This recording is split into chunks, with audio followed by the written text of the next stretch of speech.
To Martinelli on the edge of the box, Gabriel Martinelli. It's now with Granit Xhaka. Is it going to be the third goal? It is the third goal. Granit Xhaka with it. That seals it.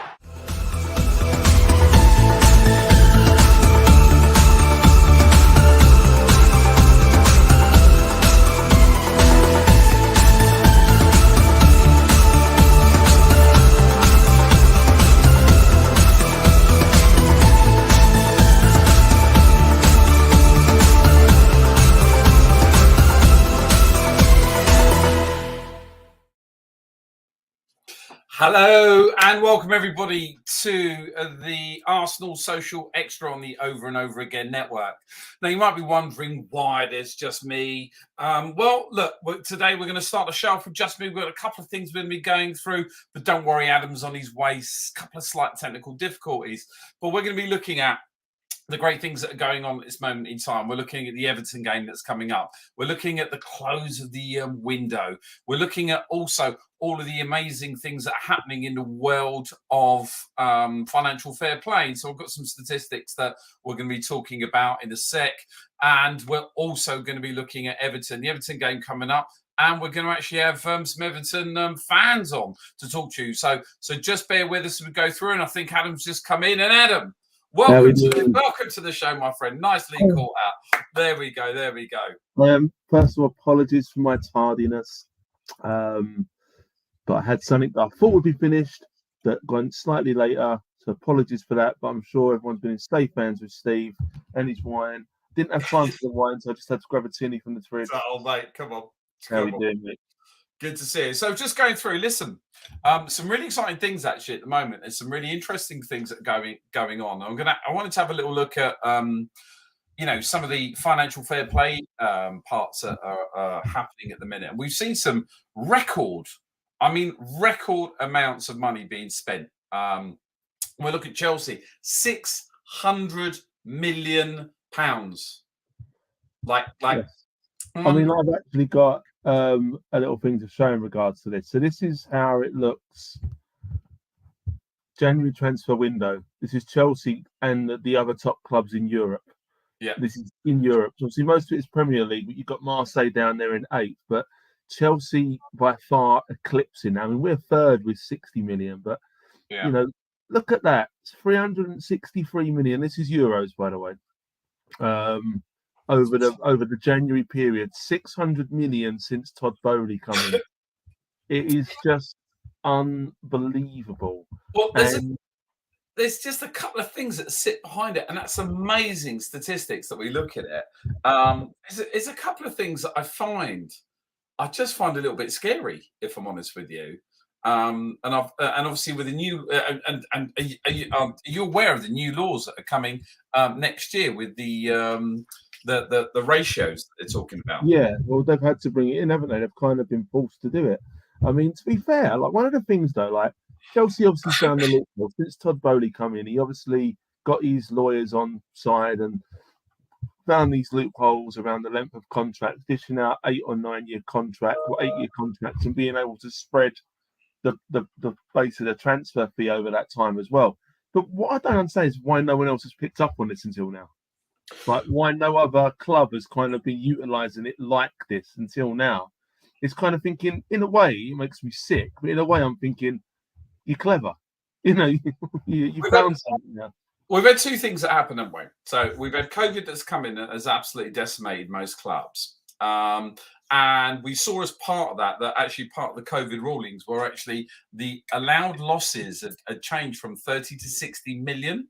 So, so you're actually allowed to, and it's understandable because the amount of revenue that's generated on game day is absolutely incredible. So, that 30 to 60 million, because you haven't had the fans, that then gets paid off over time. The other thing that's going around as well is a lot of people turn around and saying, well, Abramovich has cleared the debt. We've got a working slate. It's empty slate right now, so we can spend whatever we want. And I think you're absolutely right. You can spend whatever you want to a point. And I'm just looking at my notes here at this moment in time. So what they call it is the squad cost ratio. So what effectively happens is, in a way that it works, which is really interesting, I think it's really interesting anyway. So it's an interesting thing. So what they turn around and say is, what does your club turn over? And so let's take Chelsea from last year. It's 479 million turnover. Okay. What they're then saying is, I'm going to take 70% of that. All right. And that's what you can actually spend in the year, because it's about keeping yourself financially viable and also meeting the requirements that fit within there. So if we look at that, we take 479, it roughly works out to, top of my head, I've got it written down really, is 335 million. Okay. So it's 335 million. But out of that, you've got to take things like wages, for instance. So the wages, and I've gone online today and I've looked at some of the statistics that it actually says. So currently, statistics are telling us that the wage bill currently at Chelsea is 206 million a year. Okay, which has effectively given them 129 million to spend. Yeah. Okay. So 129 million. Yeah. There you go. 129 million. You're thinking, whoa, happy days. Putting together. But out of that 129 million, right? So out of those fees, you still got to pay things like agents' fees. So let's say, for instance, I want to buy someone. We're going to get somebody in. I want to buy somebody. You got to pay the actual all the fees come out of that 129 million, agents' fees as well, and all the other bits that go with it. So it's not just I can spend 129 million because I've got to service a debt. And so when you look at somebody, so let's take Mudryk, for instance, because let's take that because that's a great little example right there. So it's 70 million, right? And they said, oh yeah, 8 years or whatever, or 80 million that they paid for him. Said, oh, that's going to be over 8 years. We're paying that over 8 years. 8 years, that's 10 million a year, blah, blah, blah, blah, blah. But let's say that Mudryk works out to be an absolute donkey, like a real donkey. 2 years in, absolute donkey. And they want to terminate his contract or get rid of him. But fast donkey, though. To be fair, sorry, he's a pretty fast donkey. Well, okay, whatever. I'm just saying. I'm just pricking out wonky donkey, whatever we want to call him. Yeah. So if they decide they said we're going to terminate his contract, for instance, for 2 years at 60 million, that 60 million comes out 129 million. It's mental. Yeah, I know where you're coming from, and I know how they've got there, but it's still like it's clever in a way. But, it is what it is. Let's face it, it is what it is. And I'm glad they are making some changes to it. But let's be quite honest, like financial fair play has gone out the window the past 4 or 5 years. Chelsea got done, didn't they? They got a transfer ban for 2 windows once upon a time. But still the likes of City have been getting away with it to an extent. Still the likes of the overseas clubs, PSG, for instance. I went and checked on that because I thought the same sort of thing. I went and checked on that. And actually, fiscally, and I've got a good friend of mine who's an accountant, and I'll get her on to actually go through it. But from what I can tell, looking at City's books, actually, they're all balanced. So whoever their accountants are, and I think it tells by the fact they haven't bought. The thing that City have done differently is they're able to sell players as well as buy. They don't buy extortionately. They buy a lot, but they don't pay extortionate fees. But they also do get pretty good resale value. Now that's one of the things that is pretty clever. Just before we go on, I want to quickly just welcome Mr. Chris to the chat.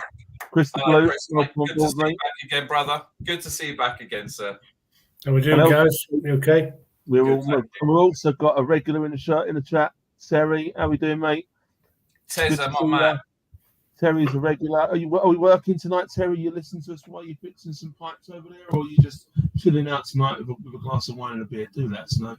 But it's always good to see your name pop up in the chat. But yeah, Chris, we're in the middle of talking about financial fair play in Chelsea. And Steve's quite a good point here. He's actually gone and looked at the rules and the fact that actually and how it kind of works, and the fact that because they're spreading it out over a period of time, they're not breaking the rules. It's extending the rules, I guess, isn't it? But it's not breaking them. Well, it's not so much that. It's not so much that. The point I was leading on to, and I'd love to get Chris's view on this. Right, it's the point I'm leading up to is that Harry Potter, or whatever his name is, down at Chelsea, because he's not really doing any magic at all.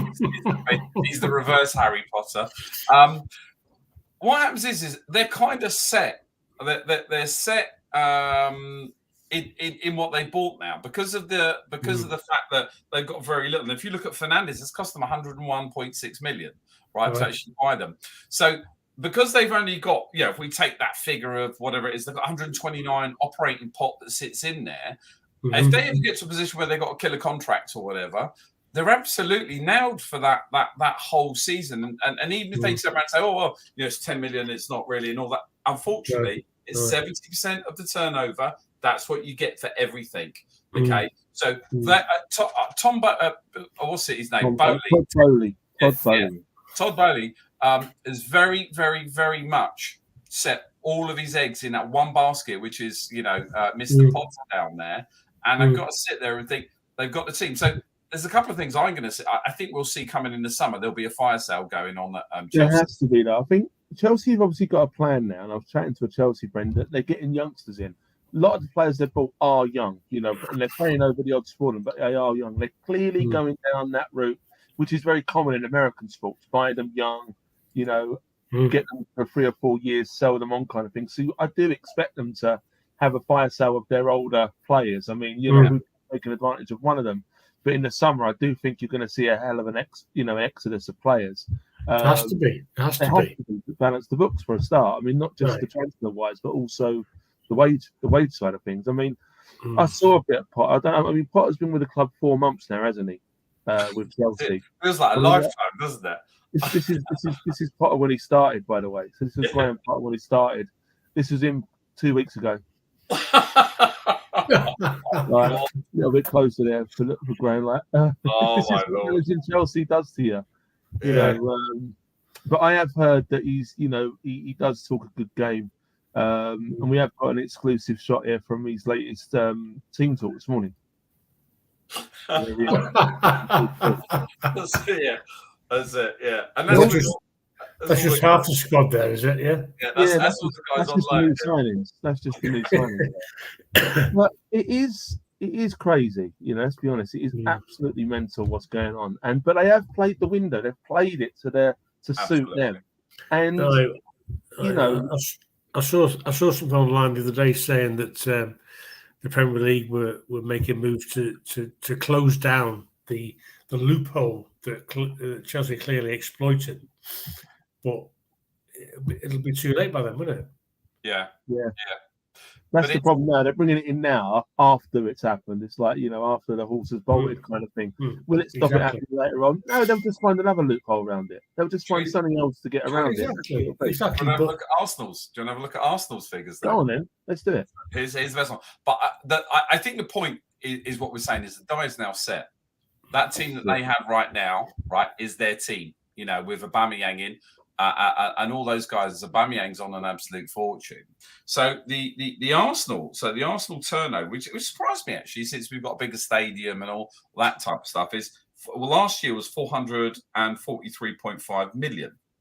Yeah, but our salary, so our salary, so that gave us 310 million. So our salary is 120 million a year. On there, which is almost, it's almost sort of half the Chelsea salary bill. So it gives us a lot more to spend and a lot more flexibility in the market itself. And that is, that hopefully that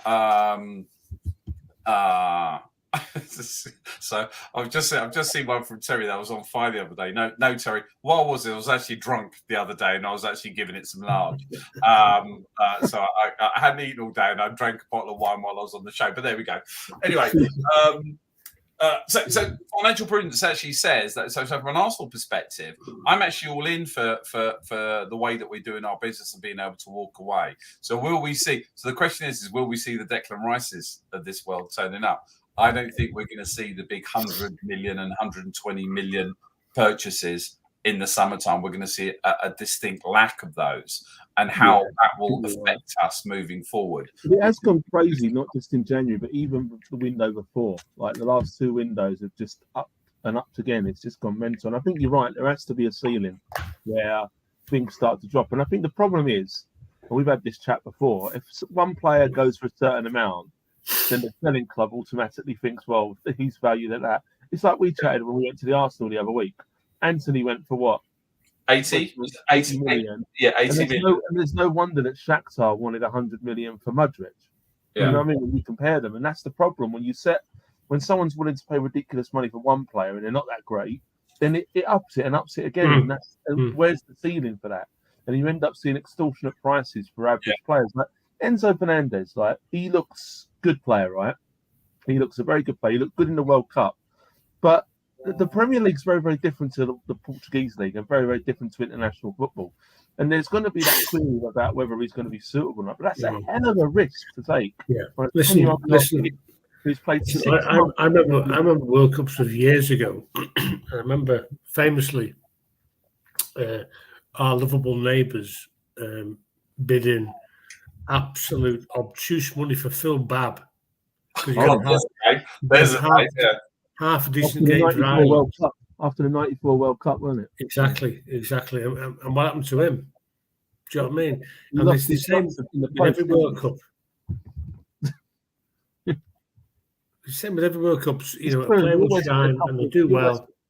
Because Fernandez got the golden boy, didn't he? He got the young player of the tournament. He did look a good player. Don't get me wrong. He looks very, very good. Yeah. But, you know, it's a very different environment. 6 months in Portugal, in the Portuguese league, which is a fairly pedestrian league. I used to live in Portugal and watch a bit of their football. You know, and it's quite and for South American players, that's kind of like a rite of passage. Go to Portugal for a couple of years, then come over to one of the bigger leagues and that. So I think he's going to be in for a wake-up call. But interesting, I don't wish the guy any ill feeling, but he's made a horrible choice in going to Chelsea. Really, I would agree. Can't they loan him over to Everton? But give you boys, loan him out to you, get you sorted for a bit, help you out.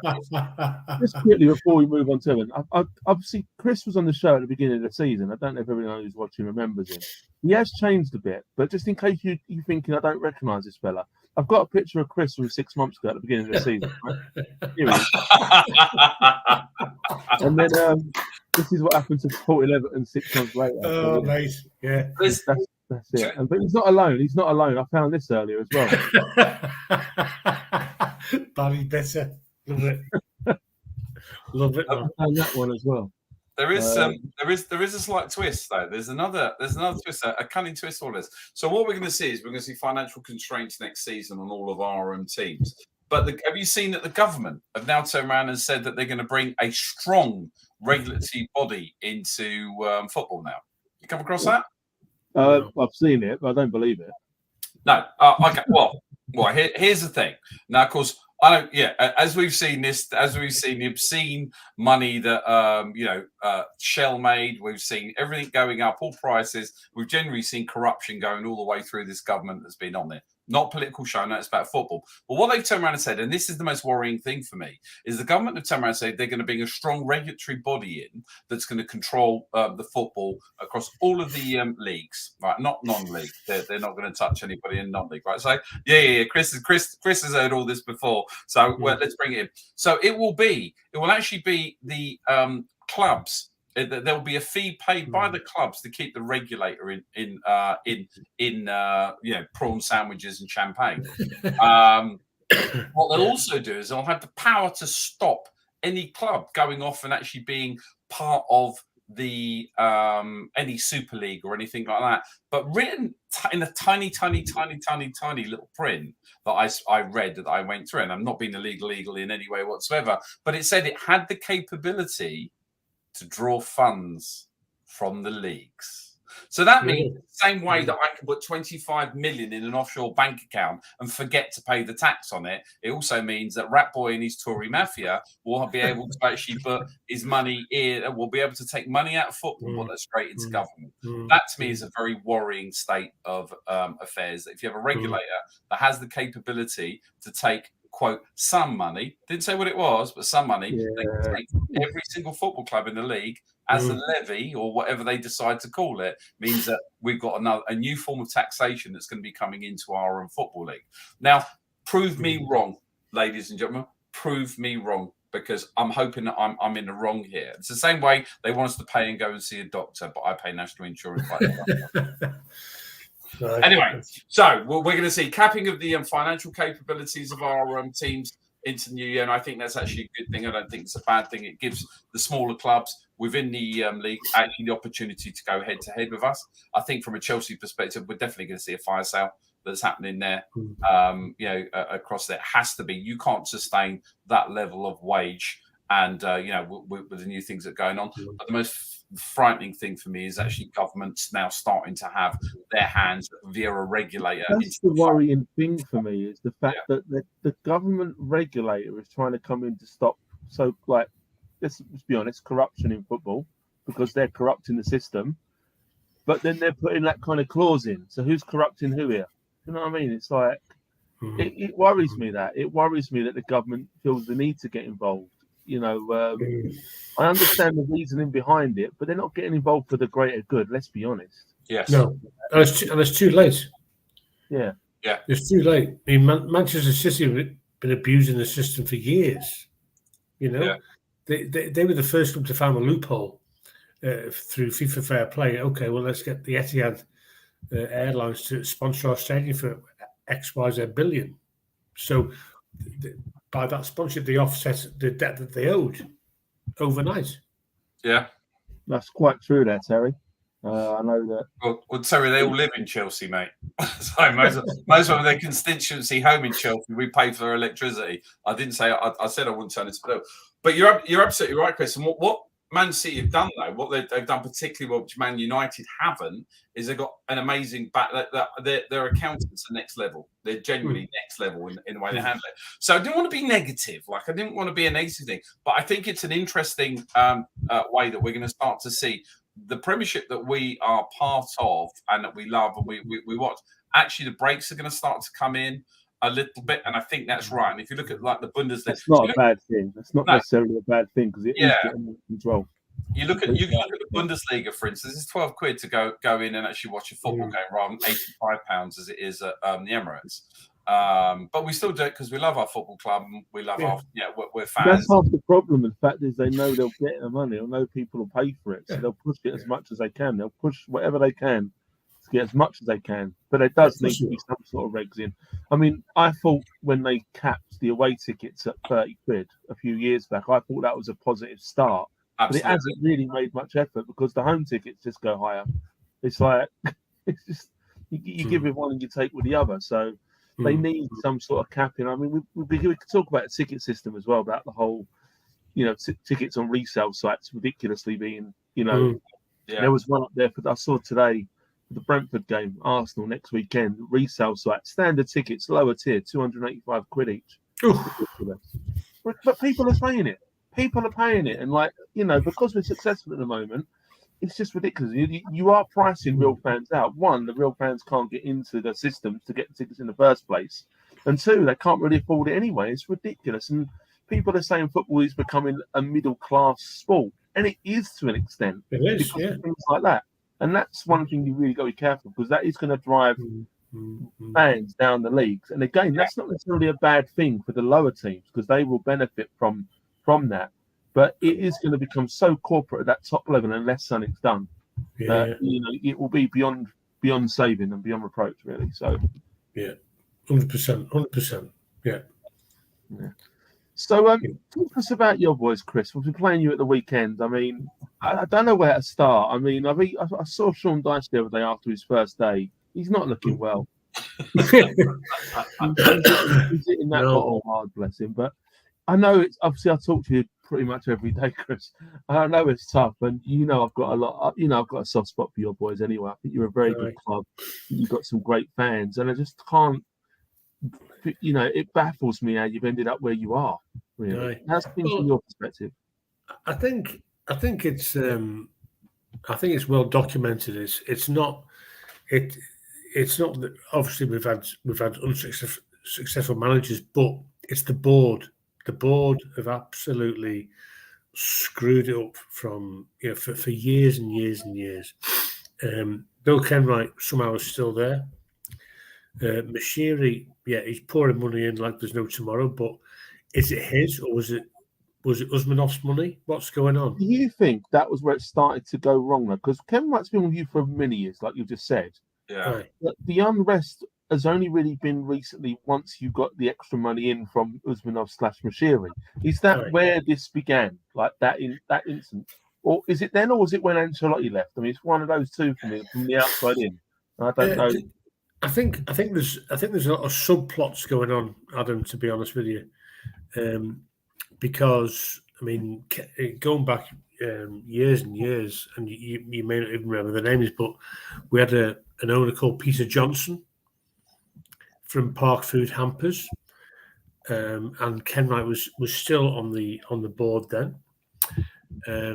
Peter Johnson absolutely pulled money out of the club left, right, and centre. He was exposed for it, and off he went with pockets full of cash.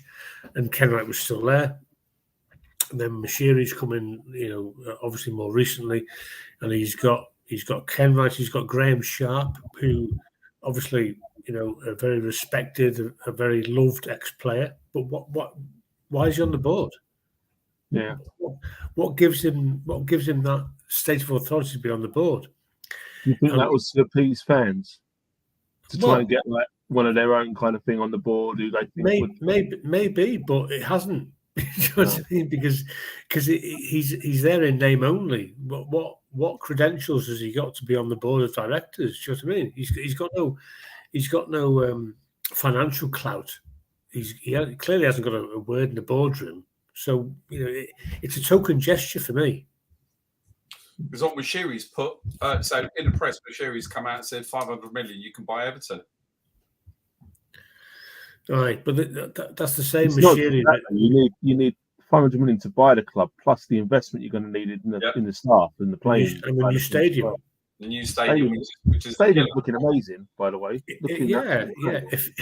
If it ever happens at this point, you know what I mean. But that's half the problem now. Any player sales you've got are going to be part going to that stadium to fund it. Like, we had this chat a few weeks ago about what assets you've got.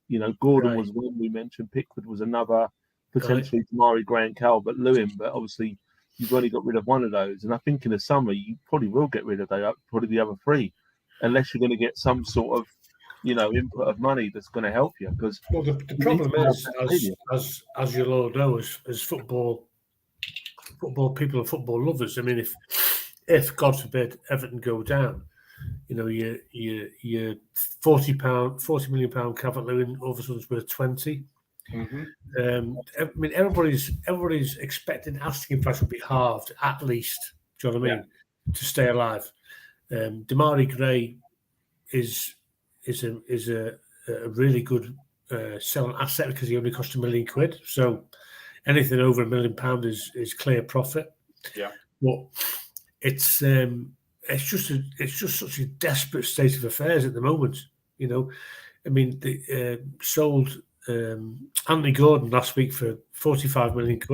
Yeah. And where's that gone? Nowhere. It's still in somebody's arse pocket. You know what I mean? It's probably heading off. From what I've read on deadline day, you were trying to get loans in rather than buyers. Exactly. I don't know if you heard it. I think I read somewhere, which was quite startling. You went for 14 players and got turned down by 14 players for loans. Exactly. And more alarmingly, they turned Everton down to go to people like Bournemouth and Southampton, which tells me that the whole footballing world knows that Everton is toxic.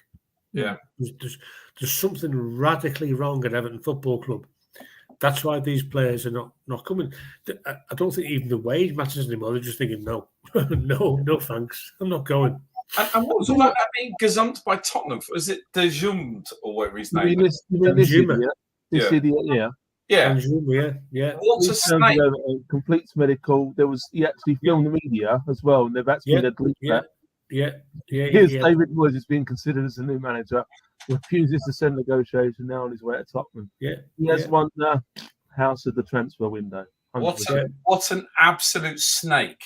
I know, and all the teams to go to as well. I mean, and that's just like it's awful. That says much more about him rather than anything else. It does. I think it does say a lot about the player, but it also, for me, it just smacks of, once again, complete abhorrent mismanagement within the club. I mean, here's a guy, he's signed, he's agreed a deal, he's had his medical, he's had his picture taken with his shirt, all that shenanigans, and then 24 hours later he fucks off to Spurs. Yeah. He obviously clueless. I mean, like he'll regret that. You couldn't make it up. He's so bad that the manager had to go in for an operation. So and by the way, he scores on his debut. Yeah, just to rub it in. You know what I mean? And by the way, we do wish Conte all the best, the swift recovery. I generally don't. No, I do. Well, he's great because he's such a miserable sod anyway. But I don't wish ill of anybody. What do you How do you feel about our game of the weekend? Early kickoff, 12:30, Chris. I mean, like for me, I don't like it when Arsenal play the new manager's first game at a club. I hate that. It tends to happen to Arsenal a lot. Steve will probably back me up. Whenever a new manager comes in, we always tend to be their first game at their home ground. It tends to be that way. And it's not always good for us. But in a lot of occasions, it's been pretty goddamn awful. Sean Dyche has been a bit of a thorn in our side over the years. At Burnley, he's got results against us. And he used to know, especially against Arsene Wenger's teams, especially, how to play against us and how to frustrate us. Well, I think Dyche will make you more solid. I don't think you're going to be pretty to watch. Let's be honest; it's not going to happen. No. But I think he will make you harder to beat for a start. And I do think that in his first game, what's going to be hard? I do think you're going to put all that team behind the ball, try and soak up that pressure and play for a draw. And I think that's the worry for me. I think that I'm not confident we should win, but I'm not as confident as I would have been had Frank Lampard still been in charge, or even another manager. Yeah, I think you're right. I think player for player across the pitch, Arsenal are far stronger. There's no question about that. I was looking at the videos online yesterday of Sean Dyche's first couple of training sessions, and he had the squad do a bleep test. Well, most of them were spewing out their arse. They couldn't handle it. The fittest lad on the squad was Ben Godfrey, who's been out injured most of the season. My God! Honestly, it was a shocking watch. To be fair, to allude to what you're saying, Adam, Sean Dyche will hopefully make us far more organised, harder to beat, a harder nut to crack. All those cliches, but at the end of the day, what we appear not to have at the minute is that cutting edge at the top of the pitch. Obviously, Calvert-Lewin's been out for a long time. He's now back, but he's still struggling to get on the score sheet. Damari Gray, fine, providing the bullets. Maybe under his old gaffer, McNeil can start to find a bit of form. I don't know, and I'm not even vaguely confident. I think that's one thing as well, though. There are some players in there like McNeil, Tarkowski that he is going to be familiar with, and they're familiar with him, so they would have been able to tell your team what he's like, as a gaffer and stuff. Which is a vague positive, but our next three are obviously you guys on Saturday, followed by Liverpool away, followed by Leeds at home. Now, if we get no points from those three games, I think we're done. I really do think. Out there. I mean, I'm assuming you take a loss to us if you could beat Liverpool the week after. I'm assuming you'd take that all day long. Yeah, all day long. We would too, to be fair. All day long. Yeah. I think it's going to be. I do think, from our perspective, Sean Dyche is going to bring some stability to your team. I think he will. I think for me, it's how soon can he bring that stability? Yeah, do you know what I mean? He's been in hopefully not 4 days. Sorry to be horrible, Chris, because I love you like a brother, mate. But hopefully not Saturday. I hope it's an absolute I hope it's like no. I genuinely believe so. Going back to what you're saying, I think he'll impose his way of doing things very quickly. He will. He'll be surprised. I'm sure about that. Yeah. I think by the Leeds game, the Everton side that we see Saturday to what we see at the Leeds game, that's the third one. You said, it's the third one. Right? Yeah. It'd be different gravy. It'll be a different team altogether. He'll have them motivated, because what Sean Dyche is very good at is being a rod for that anger, and that for everybody's anger. He actually brings it and takes a lot of it away from the team. He's not like a Mourinho who'll call out a player and vilify him in front of everybody. Sean Dyche will say, "No, my team played really well. The rest of them are rubbish." He's probably the right kind of manager for what you need right now. He's probably the right kind of manager. All day long. I mean, obviously this time last week they were apparently caught in Bielsa, and I was thinking, oh Jesus Christ, no, wrong manager. Oh, wrong manager. He could have been. He could have been an option, arguably, if we were kind of already down and we've prepping for next season. I think Bielsa could have been a good option in the summer, either last summer or this summer, when he's got a summer to kind of galvanise, get his own ideas across. Not halfway through. It'd be too much. The guy was asking for £1 million a month for him and his team to come in. Does he realise it's not Chelsea? Did someone tell him it's not Chelsea? Yeah. That's his translator who wants the money. It's his translator. He has the comedy effect, the translator. Oh my God. Yeah. Seriously. Could they not find a bigger village idiot to speak? I could speak better Spanish than his translator. Oh, come on. Here's the thing. He's after. Bielsa will talk for 5 minutes. And the translator will give a 3-line answer. It's fantastic. It's absolutely but here's the thing, guys. I was on Twitter last week, and there was this Leeds fan banging the Bielsa drum, and he said, "Don't listen. No. Don't be fooled by that. He speaks perfect English." Yeah, everyone says that. Says that. What he doesn't want to do is go on the television and be misquoted. That's why he goes to an interpreter. Yeah. Apparently, within the team, within the squad, when he's doing his coaching sessions, etc., he speaks perfect English. That's brilliant. I love that. Apparently, I don't know, but that's what these Leeds fans are saying. And I've heard that as well. The other thing he did, which I found enormously gratifying, was he set aside three hours a week, or 4 hours a week or something, for manual labour for the players. for the reason being, to make them earn the money, or potentially, virtually earn the money that the fans have to pay for a ticket. I like that too. Which I thought was beautiful. Yeah. Do you know what I mean? I think the reason people like Bielsa is because he does come across as a genuine football person. Exactly. Right? And when you do watch him on the sidelines, he takes in everything, and he's clearly got a love for the game, not just the club he's managing. Exactly. Game.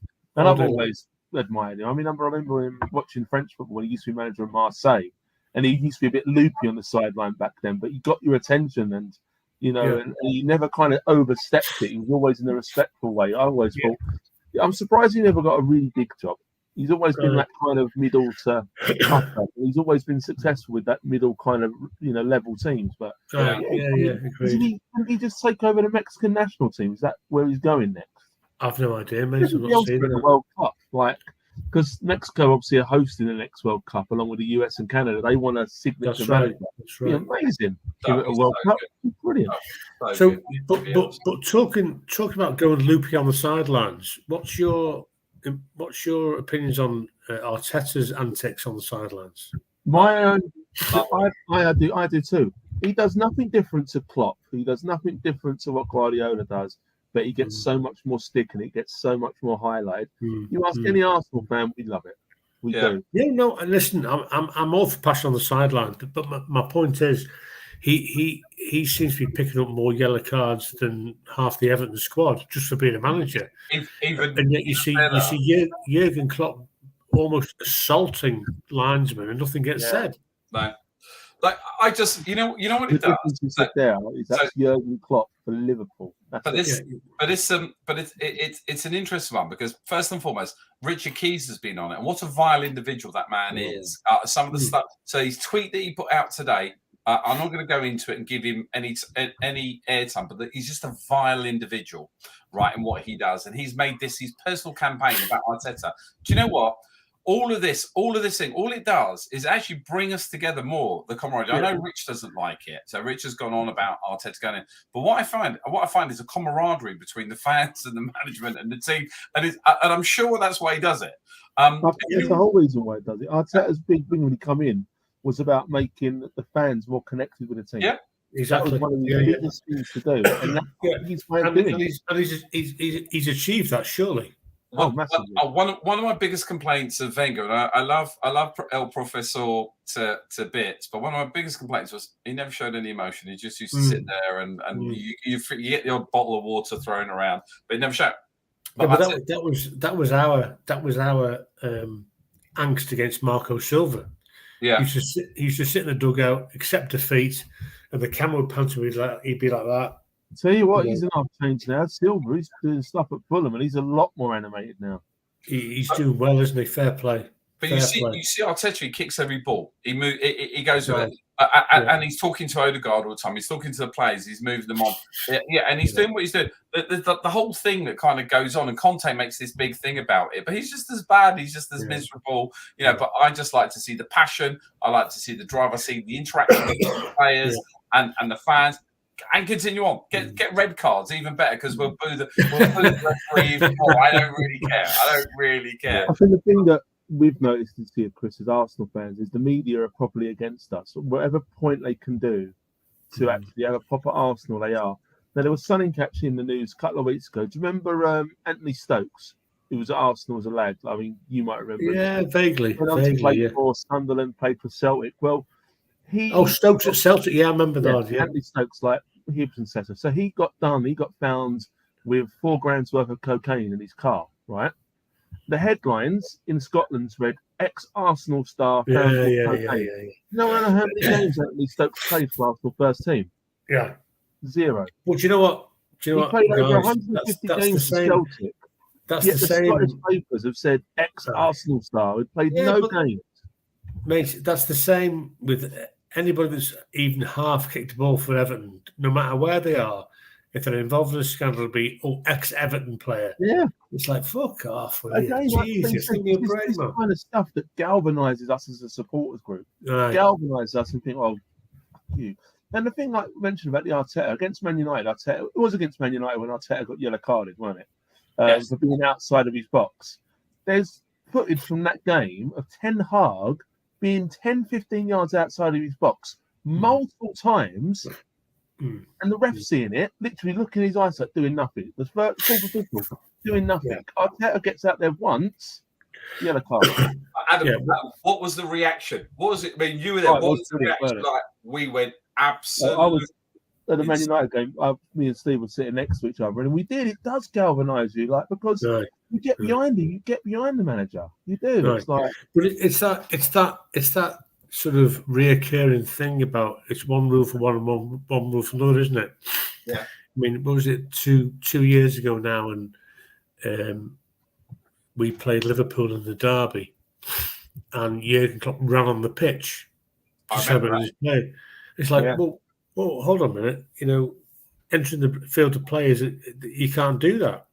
Well, he did. Not only did he do it, he ran on, he hugged Alisson and was fist pumping and shit. The game's still alive, and nothing was said. Like, he didn't even get done after, did he? And that's the thing. Like, Arsenal getting fined left, right, and centre after for the way they're controlling their players, and it's absolutely ridiculous. But again, we're kind of used to that now, and we've in a way, it sounds crazy, but we've missed it because we ain't ever been at the top to piss people off. But now we are again. It's like, well, bring it on. Yeah. And it is just having that effect. But Richard Keys does my head in. Like Richard Keys this week started on Graham Potter. I don't know if you saw that. Yeah. It was completely out of nowhere. Like saying, Fernandez, British record, signing for Chelsea, thinking he's going to a top coach, and he walks in and sees Graham Potter, stuff like that. It's like, who gives a damn what you think, Richard Keys? Vile individual. Just a vile individual that has no place. I'm not going to go in. You need to go and have a look at his personal life and what he's done and everything else. Just a vile, horrible individual that has zero relevance anymore. I think you probably simplify it and say, if anybody's got Knuckles as hairy as Richard Keys. It needs to be, avoided. Yeah, exactly. And To be perfectly honest, so irrelevant. Old man, all it says, old man on social media, go away. So, what would you say your prediction would be for the weekend, guys? Oh, let's do that first. Then I've got a question from Terry. I'm not as falsy as I might normally be. I'll take a 1-0. I will take a 1-0 because I do think it's going to be tight. I do think it's going to be a lot tighter than some Arsenal fans probably think because it's Sean Dyche. He's not going to want to. He's going to set your team up to not concede. He won't care much. That's going to be most important is that he doesn't get turned over in his first game a lot. So I do think we should have enough to break you down. We should do. Yeah. I don't think it's going to be easy. So I'm going to go 1-0. Steve? I'm going to go 3-1 to us. And the reason I say that, I'm going to put it in there, is that Sean Dyche is going to set up really tight. And if you look at, and I've been saying this all along, a lot of the teams that we've been playing against, with the exception of Newcastle, the only team. So what happened is they'll squeeze up the midfield and make it really, really tight, and they'll squeeze up the back. That's what it'll do and try and get us on the break, right? That plays perfectly well for us because our wingers. Phenomenal. Phenomenal pace. Tell him, Sean Dyche will be listening, and Chris will tell him. Don't say. That would be fine. Dyche, call me. Don't be stressed. Look, I've got some wine. There's enough for all of us. Sean Dyche. Who smokes about 500 cigars. I'm sure he does. That boy. He certainly sounds like an old. I love it. What do you think, Chris? What do you think? Mate, you know what I mean. I'm the eternal pessimist. You know what I mean. Really? Based on the pessimist is never disappointed. Do you know what I mean? I'm going to use that. I'm going to nick that one. That's brilliant. If we score, I'll be happy. Is Iwobi playing, or is he still injured? No, he's back. He's back. He'll probably score. Just because as well. I just think that, as I said earlier on, I think. Man for man, we're nowhere near you guys. We're nowhere near it. Will we get a new manager bounce, as they call it? Hopefully, and maybe that'll keep it down to 2 or 3 goals. I just don't see us scoring. I just don't. You know. And that's exactly what I said. I can't see Calvert-Lewin getting through the guys at the minute, and I just think that the way Dyche will play, he'll play out for that the sort of long ball, the break. It'll be going for a long release ball, and it'll be Calvert-Lewin up against your 2 big guys at the back, Gabriel and whatever. And Saliba. He'll get no change, and as they recycle it, I don't think Damari Gray or McNeil and the midfield have got the guile to recycle it well enough to get it back in the box again. Yeah. I just think it's going to keep coming back at us, you know what I mean? And it'll be incessant. It'll be incessant. Yeah, exactly. The only team that's managed to stop us from doing that, and that was Newcastle. Right. They don't concede. They like. Yeah, but you look at your forward line here with Saka and Ketia. Is Jesus fit yet? No, no, he's back. He's back soon. No, but we've got Trossard that's in now. Listen, if you've got a spare £500, lob it on Trossard to score against Everton because he always does, man. So we've got he's signed his new contract. Odegaard, you've got Odegaard in there. You've got Partey's fit. You've got Xhaka that's fit. I mean, it's a devastating midfield that we have, and I'm not saying that. And it's been a long, long time since I've been able to say that. It's been a long, long time since I've been this excited. So I generally think that it will be a tight 20 minutes, 20, 30 minutes. Once we get the first goal, you guys are going to have to spread out, and then that'll be it. No, listen, I completely agree, Steve. I completely agree, and that's why that first 20 minutes, half an hour is vital. In a weird way, potentially the worst thing could possibly happen is Everton nick a goal. It's like, oh shit, we've stirred the beast now. Do you know what I mean? West Ham did that against us. They were 1-0 up Right. at half time, and we soon sorted them out. So Yeah. So, Terry put in a question for you, Chris, in the chat. What happened to Duncan Disorderly? Well, he's got himself a manager job, didn't he? He's at Forest Green. Got himself a manager job at Forest Green. Good luck to him. Forest Green manager, yeah. He lost his first game last week in typical fashion in the 98th minute. Man, as a manager, right? You seriously, I would want to brain somebody. I want to throw chairs. If anybody in the world is going to brain somebody, it's Duncan. Yeah, and he's a big lad as well. He's absolutely huge. They were 1 up at I think 87 minutes, and they lost it 2-1 in the 98th minute. God, I think we had a chat last week about him potentially being manager, and you were saying that you didn't want him to tarnish his reputation, so maybe go somewhere first and then come back. Yeah, I think most Evertonians would say that they would like Duncan to be manager, but what they don't want to do is see him fail. Yeah, I would put heavy money on Duncan will lead Everton to, well, I'll caveat that. Assuming we don't go down, I'd have lumped a lot of money on Duncan leading us into Bramley-Moore. Yeah, a lot of money, because he's an Everton talisman. Do you know what I mean? He's an icon. But it's like anything, you know. Do you want to see these icons fail? Because as an Evertonian for this many years, and being a massive Duncan Ferguson fan, the last thing I would want to see for him is the fans turn against him. Yeah, it's true. I feel the same way about our ex-players being linked with coming back. And Arteta wasn't an Arsenal legend. Let's be honest with you, but he was a well-respected player who the fans had a lot of respect for. He wasn't, but I've always thought about Patrick Vieira has been talked about coming back, etc. And I would worry about that. I would always worry that if he come back and wasn't a success, how it would be. Exactly my point. Yeah. Terry's going to get his legs slapped. I'm telling you, Terry. I'm going to slap your legs, fella. For starting all this. Yeah, Terry. Yeah. I mean, I'm getting the impression, Terry, you're not happy with the Jorginho signing. Okay. I mean, just quickly, let's just discuss it with Jorginho, right?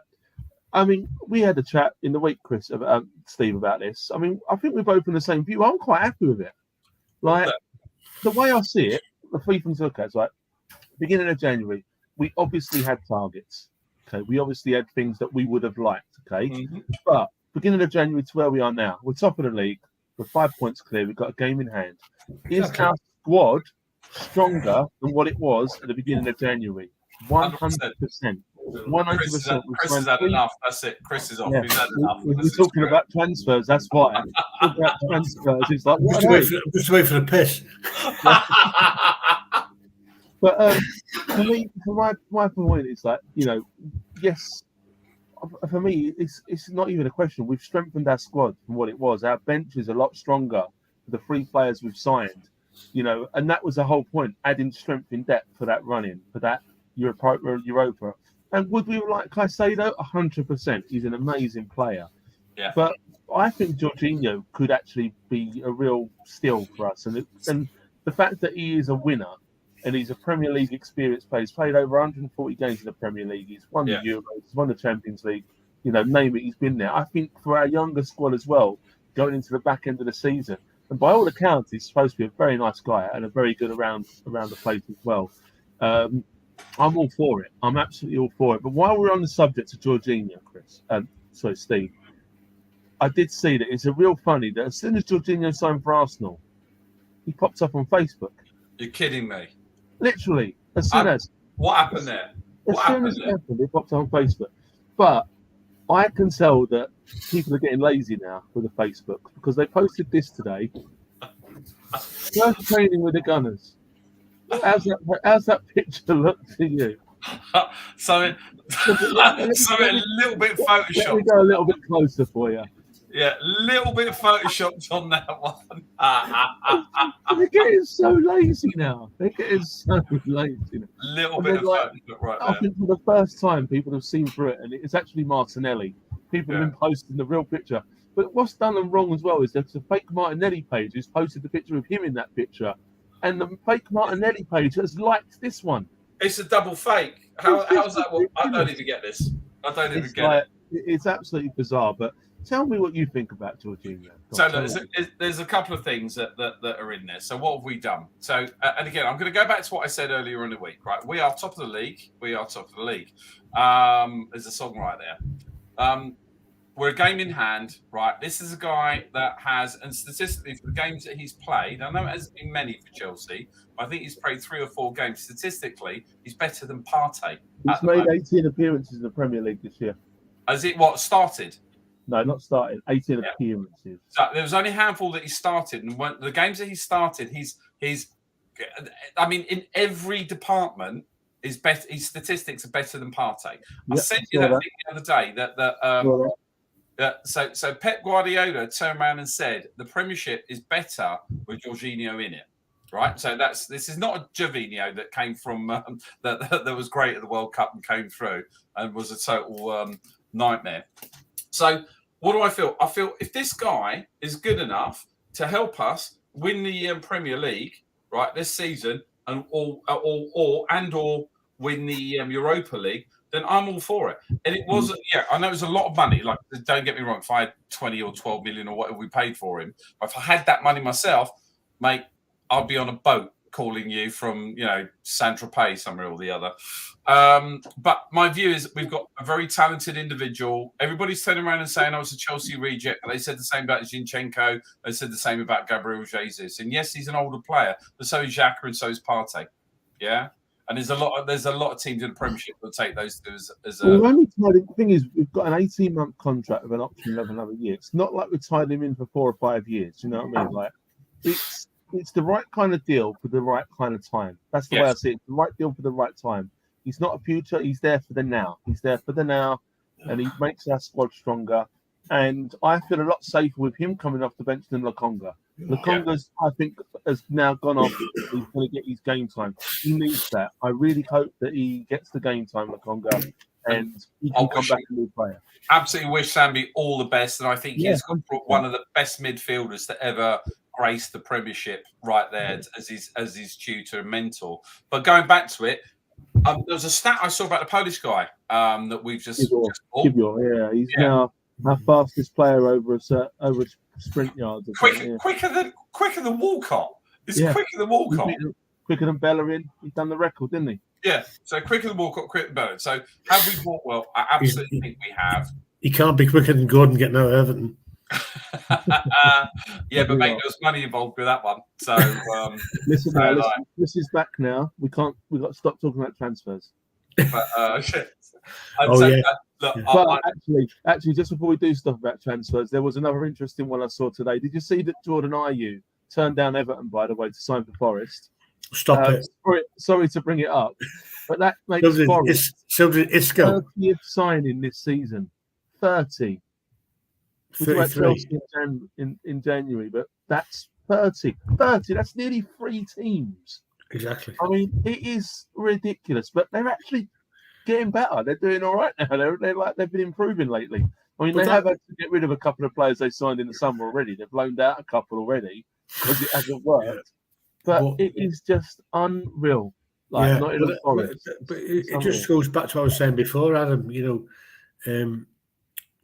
Players, agents, advisors, whoever they are, they all know there's something endemically wrong with Everton Football Club. They needed to get rid of. I think they needed to get rid of Frank a lot earlier. And some of the pictures I saw and videos I saw of Frank Lampard, actually, and I rip it out of Frank, Fat Frank on a regular. But he generally looked broken. He looked broken. I don't want to be horrible, but I don't really care because I'm not a multimillionaire like he is. Like, you get paid for this. Yeah. But he generally looked broken. The time to get rid of Frank Lampard was 2 defeats to Bournemouth in a week. That was the time to go. that was the time to pull the trigger. And Phil Dyche has had no time to get any and players. They didn't do it. They didn't do it. And that was by the way, that was before the World Cup break. Yeah. So if they had pulled the trigger then, they could have recruited a manager. He could have started identifying transfer targets, etc., etc., etc. But in typical Everton fashion, they delayed again, and then left it too late. Frank's gone down the road with how many £1 million in his arse pocket, I don't know, but too much for failure. And there we are now. A very fractured, a very broken football club, and a very fractured fan base. By the way. So Chris, here's one. I'm going to say. I'm going to out to you before we answer Terry's provocative little comment he's just put on there. Very provocative. I'm going to say this, right? I want you back at the end of the season, right? Because I genuinely believe we'll be celebrating that Everton having gone down and you're actually doing well. Right? I'm generally, that's what I believe, because I think Sean Dyche will do what he needs to do. The only thing I will say is he the guy to bring you forward? Now I'm going to just like to take you to the next level. So let me just round that though. Sean Dyche has never had the opportunity to be a manager of a massive club, and Everton is a massive club. Right, and you've got history, you've got all. There is all the bit in the fan base and the loyalty and everything that goes with, and that's not me deriding Burnley in any way whatsoever. But I genuinely believe that this is as big an opportunity for Sean Dyche as it is for Everton.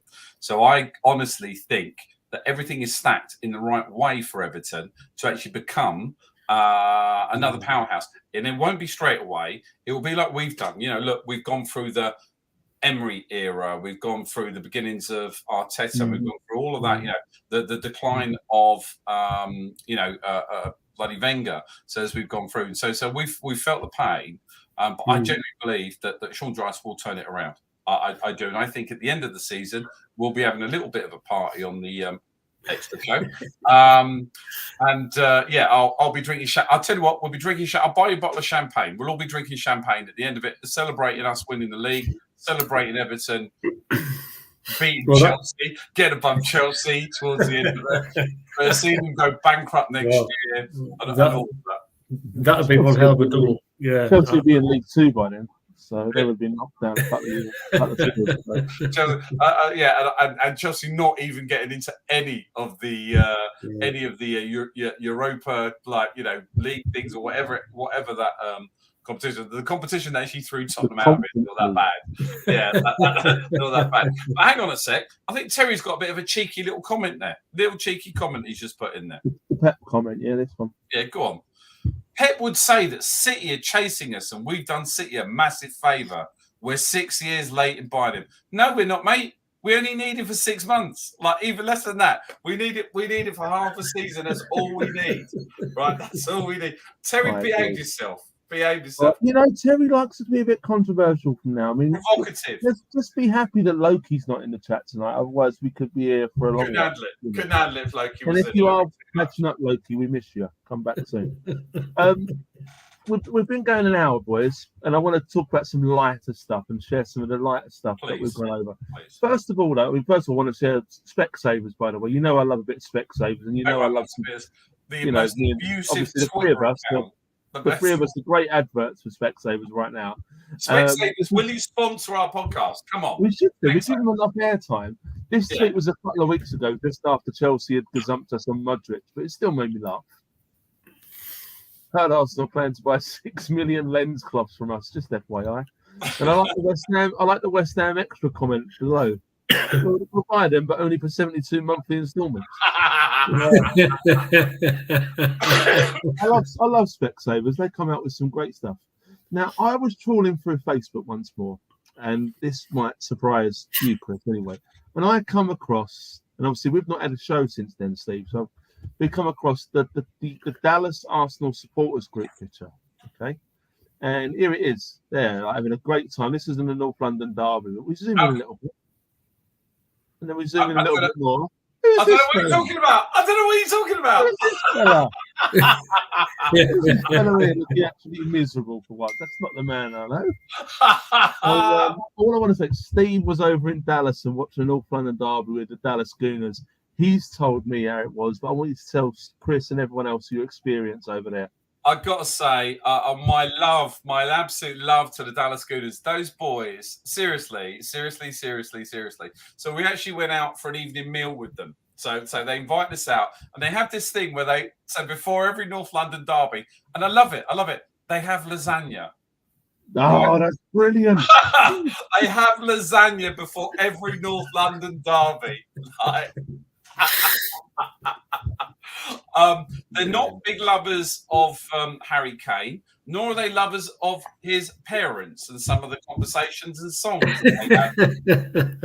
Leave a lot to be desired. But honestly, so if you are ever in Dallas, Texas, you've got to go to the Londoner Pub. The Londoner Pub, basically, it's the only place I've ever been to where I had Chelsea fans, we had Newcastle fans, we had Manchester United fans, but all together as one in one place. No one got stabbed. Like, that was weird. No one actually got stabbed. Right? No facilities then. Yeah. So which I was really good. There were some Spurs fans, and unfortunately, everybody in the pub got at the Spurs fans. So Terry, there's a video of me singing. So yeah, unfortunately, I didn't share that. Oh God, Loki, Loki's here. We're just talking about you, Loki. What about it? But the best part is there was 100 Gooners in this pub. There was 100 of them in this pub. So it's run by the guy that runs it's a Tottenham fan. His wife is a Liverpool fan. She's actually from Liverpool. My apologies, Chris. And the other beautiful lady's from Stockport. She's a Stockport fan. So there's a good eclectic mix that was in there. So Londoner Pub, absolutely brilliant. Those guys embraced us. They looked after us. The guy that was with me was a Man United fan, so he become Dan United, they called him. Singing. So we were singing. We were getting into the whole bit. And there is a video of me that I will share next time. It's brilliant. Next time of me actually standing at the front, leading 100 people, singing about what do we think of Tottenham. Awesome. So honestly, but the best part of it, I'm going to share. Chris, you've got an open invite, mate. You might have to wear your red and white for that. He will not wear red and white. Don't ask him to wear red and white. I don't actually possess anything red. No, okay. So all right, we'll get you one of the black away tops then. But there is a thing called Gooner Gras that I found out. So Gooner Gras. Next year we need to get there. I'm telling you, the week before Mardi Gras in New Orleans, every single Gooners society in the whole of the America, right, all get together in New Orleans and have a massive Arsenal party. But it's a huge Arsenal party. So I am definitely going. And Chris, open invite. Come on. That sounds fun. That sounds like fun. What would you want, Chris? Obviously, Terry. We need Terry there because in case there's a boiler problem or we need to sort our three-way valves out.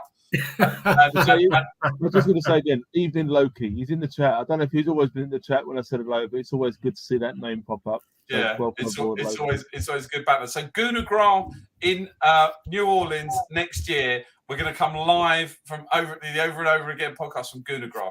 It's going to happen. It's a thing. And thank you to all of the Dallas Gooners.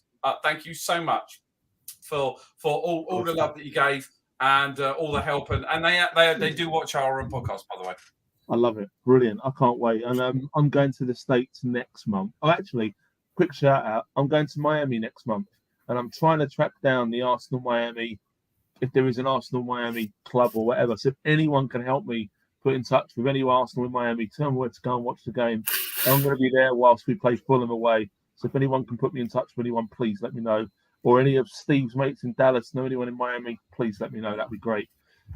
Just before we move on to some more lighter stuff, talking about the North London Derby again. Now, Chris, I'm sure you know Banksy, the artist.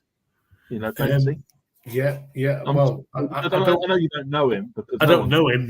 Chris is Banksy. Chris, are you Banksy? Got our own... Could be. Yeah, could be. No, I've seen him draw. It's not him. We've got North Banksy, Arsenal fan. North Banksy. What? Have you not heard of North Banksy? I've never heard of North Banksy. So North Banksy's has been around for a while now. So before the North London Derby, he went here, Spurs pub, as we do, and as you can see, nice little Arsenal badge next to the pub.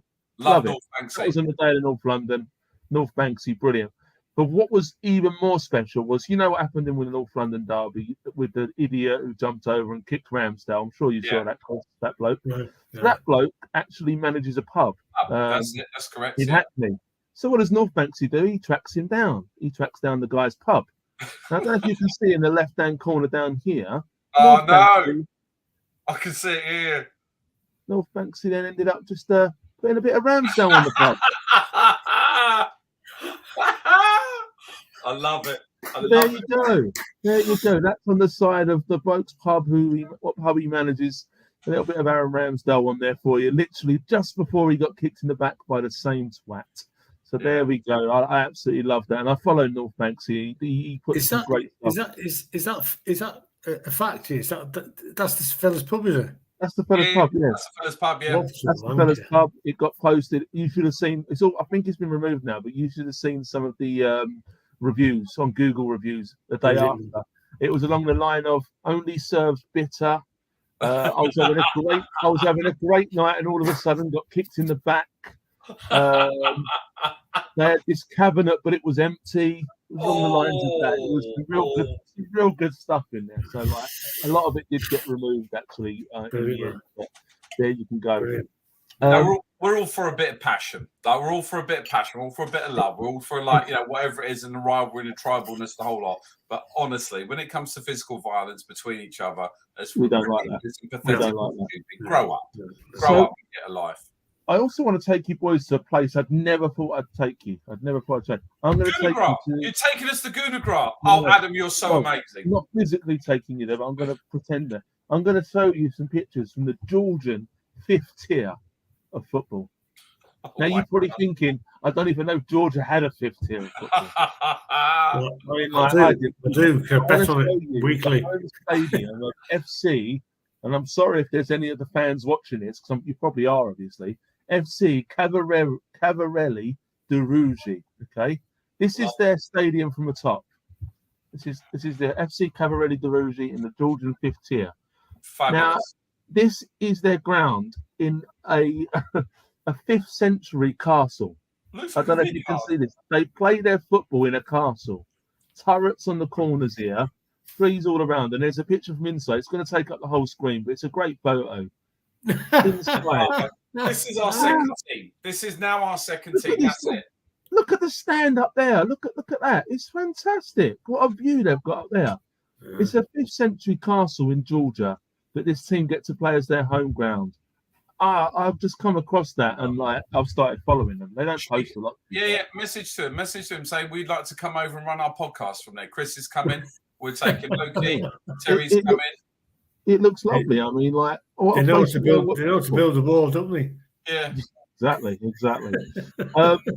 There's also a couple of there's also a fine. I don't know if anyone watched the first leg of the Southampton Newcastle first leg game at St Mary's last week that Newcastle won when Coletta Carr got sent off.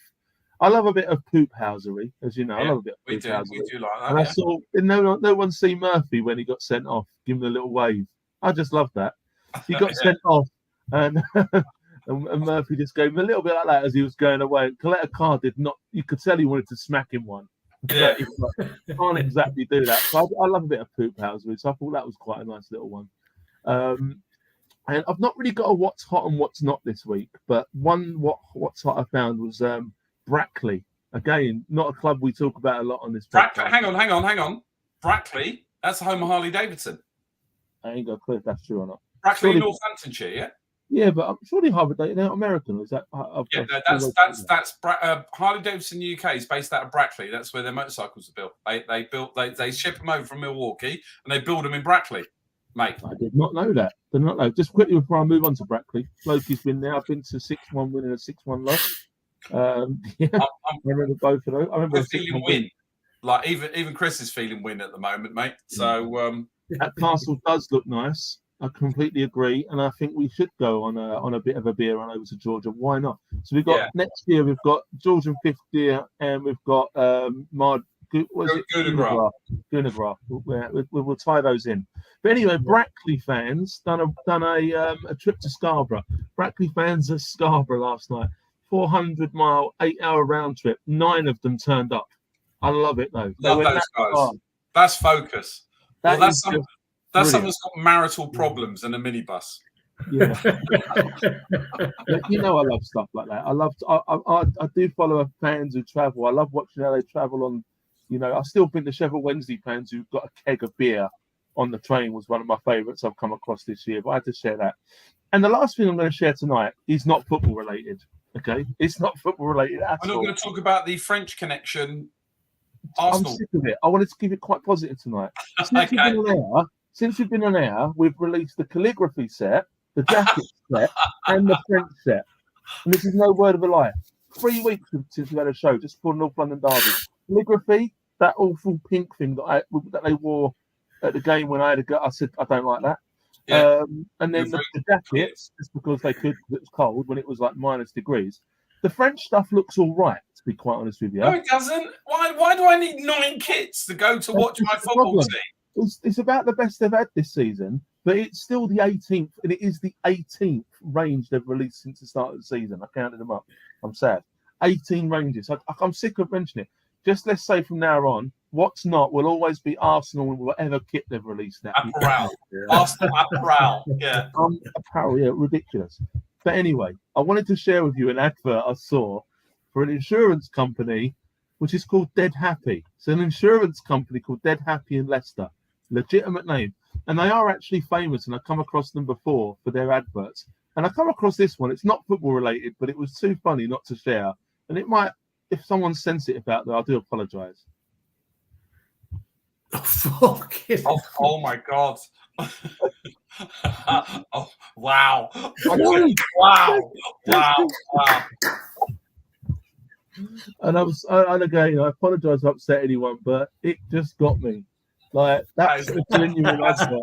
That's brilliant. That's next level of marketing. I know. And then like the company is called Dead Happy. Dead Happy. That for me, that just cracked me up when I saw that. I laughed a bit.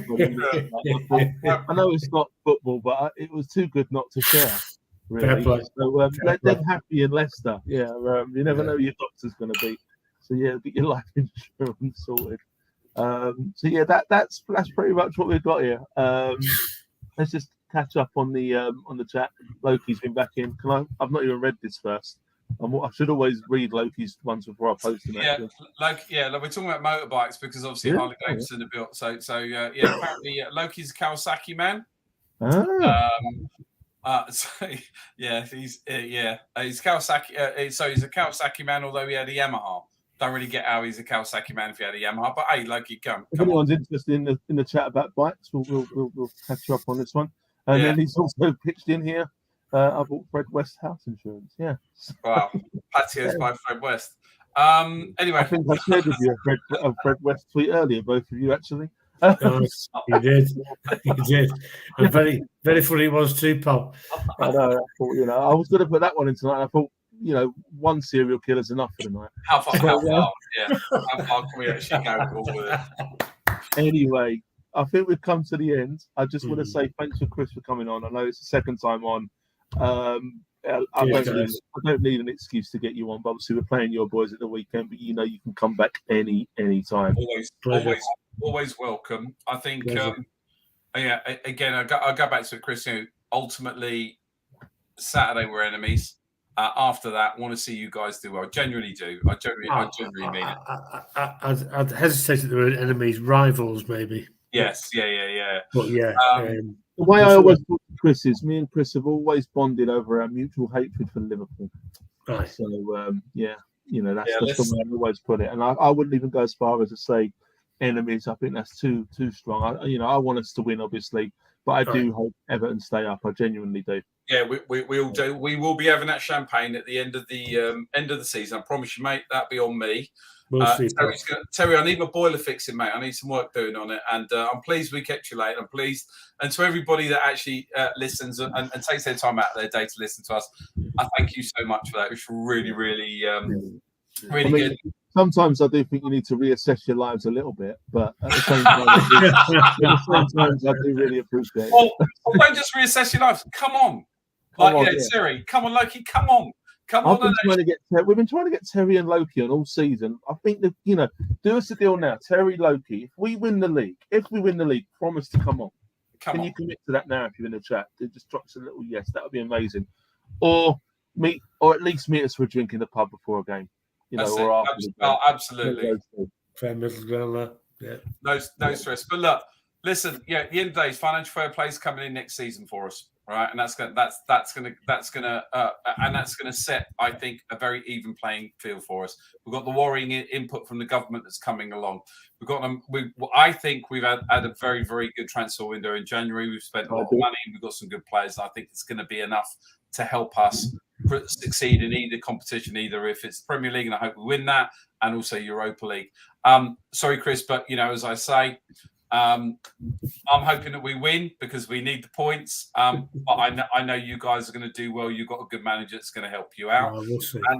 And as always, look, thank you to everybody that listens to my nonsense that I drivel on as I get more and more smashed through the day. And my amazing co-host with Adam, who is the voice of reason and almost sensible. Almost. And you see these three here?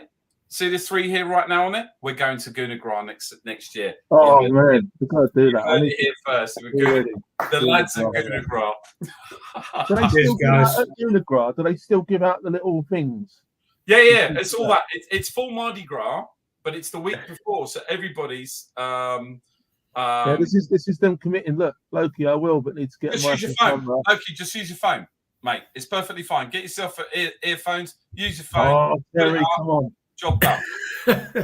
I don't have a mic and camera. I'm just talking off my laptop here. I know That's I don't know what's come straight through. Off my back. But we're all going to Gunagra. We're going to get the little things round. We're going to have mics. We're going to get Cherry Rich with us as well. He's going to come along, and he's going to be part of Cherry Rich. He'll be allowed into America. That's it. Yeah, that'd be fun. Cheers, guys. All right, well, listen, guys, have a great one. Fabulous show. Thank you very much. And as always, North London! Enough.